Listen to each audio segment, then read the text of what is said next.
Hola a todos. En esta ocasión veremos algunos de los comandos más sencillos de eViews, sobre todo los que conciernen a importar datos, hacer algunas manipulaciones como graficar, sacar estadística descriptiva, correr regresiones, lo principal alrededor de una regresión en eViews, y finalmente hablaremos algo un poquito al final para cómo generar números aleatorios y hacer cosas interesantes con ellos. Entonces lo primero que vamos a hacer es importar nuestra base de datos. Nuestra base de datos va a ser una serie de tiempo. Entonces cuando queramos trabajar con datos de series de tiempo, vamos a hacer lo siguiente. Tenemos File, Open, Foreign Data's Work File. Buscamos nuestra base de datos, que en este caso es Telephone Coast. Lo siguiente. Aquí nosotros vamos a especificar que la variable, digamos este vector que dice year, es un tipo de datos que es de hecho una fecha. De esta manera vamos a crear nuestro work file, entendiendo que año es una variable de tiempo. Vamos a finalizar y aquí vamos a tener esto que va a ser nuestro work file. Este work file va a ser como la materia prima con la que vamos a estar trabajando. El resto es el workspace y aquí vamos a escribir algunos comandos. Entonces lo primero que vamos a hacer con Telephone Coast, si seleccionamos, aquí se abre este vector. Entonces lo primero que queremos ver es pues una gráfica al respecto, ¿no? Entonces si le ponemos View, Graph, nos van a aparecer todas las opciones para graficar. Nosotros vamos a seleccionar Line, que es la que nos interesa. Y con Line obtenemos la siguiente gráfica, que es una gráfica de tiempo donde en el eje de las X tenemos los años, que va desde 1915 hasta 1995, del costo en los servicios de telefonía. Digamos que hasta este momento lo único que estamos haciendo es ver el vector de datos de una manera diferente. En la esquina superior izquierda, donde dice Series, nos da a entender que todavía es un vector. Entonces si queremos tener un objeto aparte, como una gráfica, seleccionamos el comando Freeze, y con Freeze lo que sucede es, tenemos un duplicado, es como si tomáramos un pantallazo de este objeto que es Series, solo que ahora, si ven en la esquina superior izquierda, ya dice Graph, y ya no tiene el símbolo de una serie, sino de una gráfica. Entonces, este objeto que está acá ya es una gráfica, este sigue siendo nuestro vector. Esta gráfica la vamos a guardar. Para guardar un objeto aparte, ponemos name y vamos a llamarla time series. Ya podemos cerrar, y si ven aquí del lado izquierdo, ya tenemos nuestro objeto gráfica, que es una serie de tiempo. Otra cosa que podemos hacer con nuestro vector es ver su estadística descriptiva. Entonces vamos a ver una tabla de estadísticas donde encontramos los principales, digamos, momentos, ¿no? Media, mediana, máximo, mínimo, desviación estándar, asimetría, kurtosis, Harke-Vera, el número de observaciones. Entonces todas estas cosas pueden ser bastante útiles. De la misma manera con la gráfica, también podemos obtener esto como una tabla. Si ponemos freeze, se pone acá aparte, ponemos name y esto lo vamos a llamar table stats. Si ven del lado izquierdo ya se guardó como si fuera un objeto aparte. Entonces, esto es lo que podemos hacer con nuestra serie de tiempo.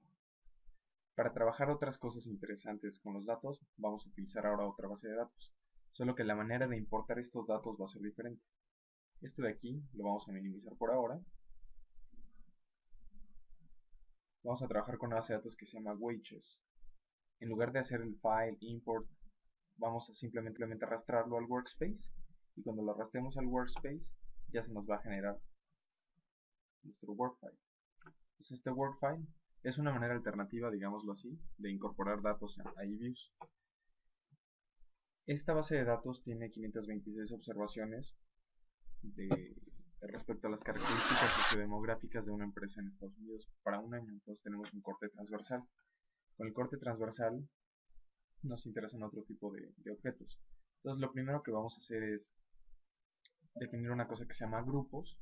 Y los grupos son como conglomerados de variables que puede ser muy útil tenerlos así, sobre todo cuando trabajamos con bases de datos muy grandes. Entonces nuestra variable dependiente aquí va a ser el sueldo, wage. Entonces vamos a generar un primer grupo que sea de variables explicativas, que sea educación, seleccionamos, y la antigüedad. Entonces le damos clic derecho, Open as Group, y nótese que así como teníamos gráficas y tablas, ahora en la esquina superior izquierda aparece una G indicando que es un grupo. El orden en el que selecciones las variables para formar el grupo es el orden en el que va a aparecer este vector. Entonces vamos a nombrar este como grupo 1. Lo interesante es que cuando tenemos un grupo podemos hacer otro tipo de estadísticas. Entonces supongamos que queremos hacer una tabla de estadística descriptiva. Entonces aquí vamos a tener la estadística descriptiva para estos dos vectores, así como lo habíamos obtenido antes. Pero no solo eso, también tenemos una cosa que se llama Covariance Analysis. En Covariance Analysis podemos obtener la matriz de covarianzas y la de correlaciones. Vamos a suponer que queremos sacar la de correlaciones. Entonces aquí ya tenemos nuestra matriz de correlaciones, donde en la diagonal principal tiene que aparecer 1 porque la correlación entre una variable y ella misma es 1. Y aquí encontramos las correlaciones. En este caso es cercana a 0 y negativa. Si queremos esto como un objeto aparte, podemos hacer freeze y tenemos aquí nuestra pequeña matriz. La nombramos como core matrix.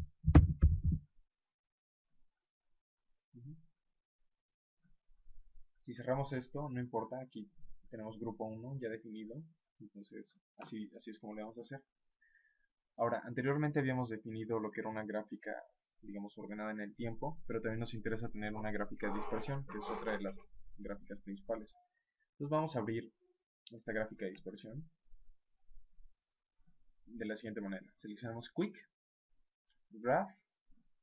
Aquí vamos a poner la lista de variables que queremos graficar. Lo importante aquí es que primero pones el eje de las X y luego el eje de las Y. Entonces vamos a poner Education, espacio, Wage. Entonces en el eje de las X van a estar los años de educación y en el eje de las Y el sueldo. Nos va a aparecer el siguiente menú de gráficas y vamos a seleccionar la que dice Scatter. Una vez que seleccionamos Scatter le damos OK y tenemos la siguiente gráfica, donde en el eje de las X aparece la variable educación y en el eje de las Y es Wage. Entonces esta es una gráfica de dispersión que nos va a interesar mucho y que siempre es importante reportar. Nótese que aquí ya no tenemos que darle freeze, porque al usar el comando quick options quick graph ya tenemos aquí la gráfica, ya no tenemos que darle freeze. Es diferente a cuando lo abres como vector y luego le pides que te genere la gráfica a partir del vector. Entonces esta ya solo le vamos a poner name y vamos a ponerle scale. Como esta podemos hacer cuantos tipos queramos de gráficas de dispersión. Entonces una vez que tenemos esto, vamos a definir ahora una regresión. Para correr una regresión vamos a usar el comando ls, que ls y es acrónimo de least squares, y ponemos nuestra variable dependiente primero, que en este caso es wage, y el resto de las variables las vamos a separar con un espacio. Entonces espacio, ponemos nuestro intercepto, que va a ser la constante que va a definir el vector sumador, espacio, y la serie de variables explicativas, digamos nuestro vector de cada dimensión. Vamos a poner education, experience, tenure, married, female, and non-white.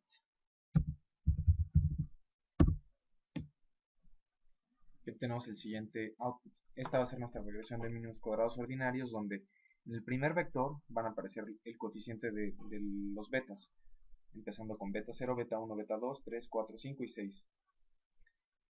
Asociado a este vector de betas vamos a tener un vector de errores estándar, que no es más que la raíz de la diagonal principal de la matriz de varianzas de este vector. Pero no solo eso, estos últimos dos vectores, el que dice t-statistic y proc, es el estadístico t asociado a contrastar la hipótesis de significancia, es decir, beta i para alguno de estos igual a 0 versus la alternativa diferente de 0. Y esta probabilidad no es más que el p-value asociado a este estadístico t. Entonces, en conjunto este par de vectores hacen alusión al contraste de hipótesis de significancia. Es una hipótesis muy particular. Si queremos contrastar hipótesis de otra naturaleza, es necesario hacer otro tipo de manipulaciones. Esta es solo para la hipótesis de significancia. Aquí aparecen una serie de estadísticos y cosas interesantes alrededor de esta regresión. De nuestro particular interés va a ser el estadístico, el R cuadrada y el Turbin-Watson.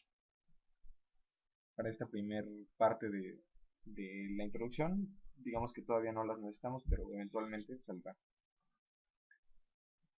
Vamos a guardar esta regresión, ponemos name, vamos a ponerle regresión 1. Si queremos ver, por ejemplo, la serie de residuales, la serie de los valores de y ajustados y la serie y per se, nos vamos a receipts y tenemos lo siguiente.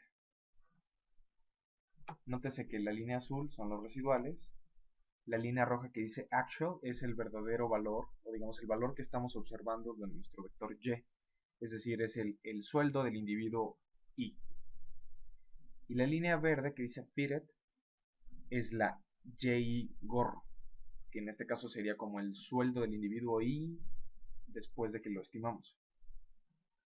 Digamos que esta nos gusta, entonces le podemos poner freeze y nos lo congela como si fuera una gráfica. Y esta le vamos a llamar seeds. Es importante notar que lo que dice residual no es más que la resta de actual menos fitted. Regresamos aquí. Si queremos ver la representación de esto en términos de la ecuación que define al modelo lineal, ponemos view, representations. Esto de aquí es la estimación. Este es el modelo que estamos estimando y esta es ya la estimación. Donde dice C1, C2, C3 es como si tuviéramos beta 0, beta 1, beta 2, beta 3. Vemos acá. Ahora lo que queremos hacer con esto es ya sea contrastar hipótesis unidimensionales o multidimensionales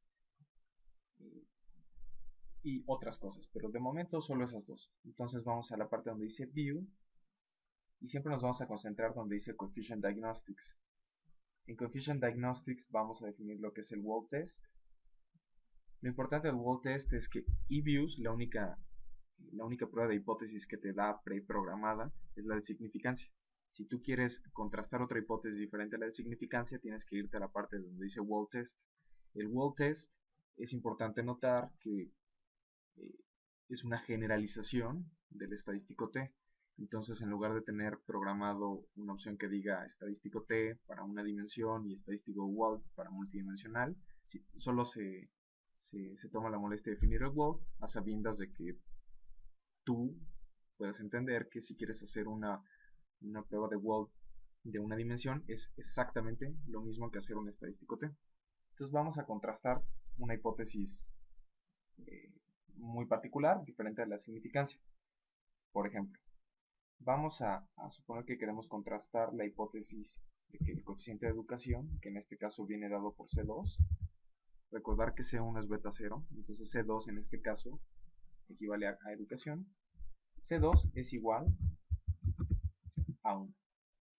Es una hipótesis diferente de la de significancia y queremos contrastarla.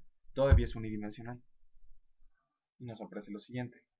Lo importante aquí es que te pone el estadístico G, el F y el estadístico T. Este estadístico T solo aparece aquí porque estamos haciendo una prueba unidimensional. Cuando hagamos la prueba multidimensional, de hecho ya no va a aparecer. Nuestro criterio de rechazo es para esta hipótesis muy particular. Si el estadístico T es en valor absoluto más grande a 1.96, rechazamos la hipótesis nula, que en este caso la hipótesis nula es el valor de educación, digamos ese parámetro, es igual a 1. Y pues resulta que menos 8.88 en valor absoluto es más grande que 1.96, entonces rechazamos la hipótesis al 95% de confianza. Una manera alternativa, si no quieres buscar esto en tablas o contrastarlo contra un tamaño estadístico, es ver la columna que dice probability, que es el p-value asociado al estadístico que hasta acá. Entonces si el p-value o este vector probability, si cada entrada es menor a 0.05, entonces rechazamos. Pues resulta que son menores a 0.05 todos. Entonces rechazamos la hipótesis nula. ¿Cuál? Que el coeficiente de educación vale 1. Eso es en general para contrastar una hipótesis unidimensional. Una manera alternativa de hacerlo es con un intervalo de confianza. Entonces ponemos view igual coefficient diagnostics, solo que ahora nos vamos a la segunda opción donde tenemos la alternativa intervalo de confianza. Por default te aparecen estos tres. Vamos a pensar que nosotros solo estamos interesados en el punto 95. Y nos aparece lo siguiente: una cuota inferior y superior para cada uno de los parámetros al 95% de confianza. Entonces, por ejemplo, para la hipótesis de significancia, si el 0 está en este intervalo, y nos estaría indicando que no podemos rechazar la hipótesis de que el verdadero parámetro valga 0. Entonces, para el caso de educación, que es lo que nos interesa, nótese que educación va desde .45 hasta .65, es decir, el 0 no está aquí, pero tampoco el 1, que era lo que habíamos tratado de contrastar anteriormente. Entonces, como el 1, digamos el beta asociado a educación igual a 1, no está en este intervalo, entonces podemos rechazar la hipótesis de que sea 1. Si estuviera aquí adentro no podríamos rechazarlo. Esta es una manera alternativa. Ahora, ¿qué pasa si queremos contrastar una hipótesis de más de una variable, digamos que sea multidimensional? Por simplicidad vamos a hacerlo para dos variables. Lo que tendríamos que hacer es lo siguiente: view coefficient diagnostics, y vamos a buscar wall test, y vamos a poner que C2, ya habíamos dicho, es igual a 1, y cada una de las restricciones, digamos, cada renglón de la matriz H que va a definir a esta hipótesis multidimensional va a ser separado por una coma. Entonces ponemos coma y ya estamos en un siguiente renglón. Y vamos a poner que la variable, el beta asociado a la variable tenure, que en este caso sería C5, es igual a menos 1, por poner algún ejemplo. Entonces ahí estamos contrastando una hipótesis multidimensional, dos dimensiones, pero a fin de cuentas multidimensional.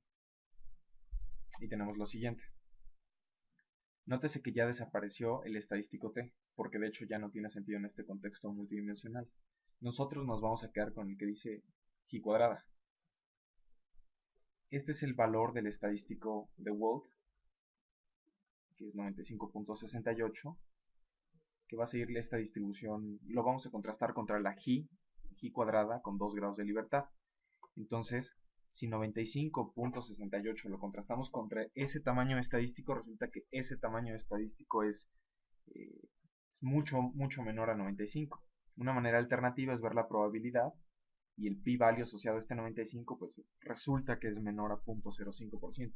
Entonces podemos estar seguros, bueno, con una confianza al 95% de rechazar la hipótesis que en este caso era educación igual a 1 y el tenure igual a menos 1.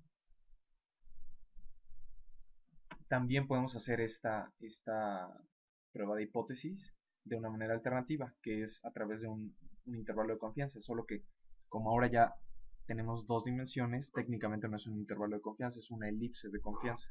Debemos llegar a la misma conclusión. Entonces nos vamos a View, Coefficient Diagnostics, nos vamos aquí a la elipse de confianza. Entonces lo que vamos a hacer en esta elipse de confianza es C1 igual a 1 y C5 igual a menos 1 al 95%. Y tenemos la siguiente elipse de confianza. Lo que nosotros queremos rechazar es esa hipótesis, o aceptar, dependiendo de lo que tú te plantees. En este caso, el punto menos 1, 1, nótese que de hecho no está en este intervalo. El menos 1, 1, digamos, es un punto aquí. Como el menos 1, 1 no está en la elipse de confianza al 95%, entonces rechazamos la hipótesis nula. ¿Cuál? Que el parámetro de educación vale 1, simultáneamente el parámetro de tenure o de la antigüedad que tengas en la empresa es -1. Si ese punto estuviera en la elipse de confianza, entonces no podemos rechazarlo.